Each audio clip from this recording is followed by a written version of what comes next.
இந்த கடையில் போட்டு போயிடுவோமா? ஆமா, இந்த கடைக்கு வந்ததே இல்லைல்ல. போலீஸ்ன்னு சொல்லிட்டு பார்சல் வாங்கிட்டு போயிடுவோமா? பார்ப்போம். வாங்க தம்பி. வாங்க. பே 2 பிரியாணி ஒரு சிக்கன் கட்டியா. பில்லு மட்டும் வாங்கிட்டு வாங்க. போலீஸியா? கட்டிவிட்டியா? யாரா இருந்தாலும் சரி, பில்லு மட்டும் வாங்கிட்டு வாங்க. ஓனரை கூப்பிடு. ஓனரே நான் தான். நீ தான் ஓனரா? நம்ம ஊருக்கு புதுசாக ஒருத்தர் எஸ்ஏ இருந்திருக்காரு தெரியுமா? அது வேற யாரும் இல்லை, சார் தான்.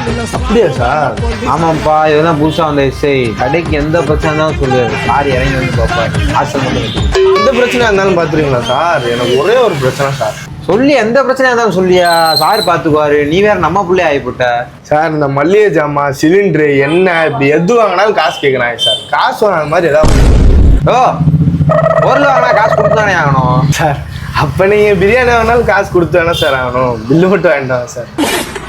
என்ன அதிகாரி மட்டும் எவ்வளோ திமுறா பேசிட்டு இருக்கேன்? எவ்வளோ சொன்னா உனக்கு புரியாதா? என்ன நிம்மதியாக கடை நடத்தணுமா வேணாமா? தம்பி, போலீஸ் ஸ்டெப்பை வச்சுக்கிட்டு நிம்மதியை தொலைச்சிடாங்க சார். வாங்க சார், நம்ம பார்க்குறத பார்த்துக்கலாம். வாங்க சார். சார் சார் வாங்க சார், கட்டி தரேன் சார். வாங்க சார். சும்மா அப்படி வாங்க சார், கட்டி கொடு. பிரியாணி சேர்த்து கட்டு சார். கொடு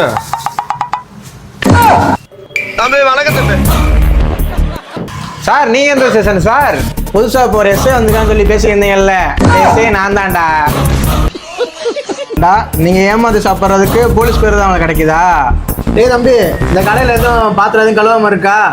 இருக்குண்ணே. இவங்களை விட்டு கழுவுறா.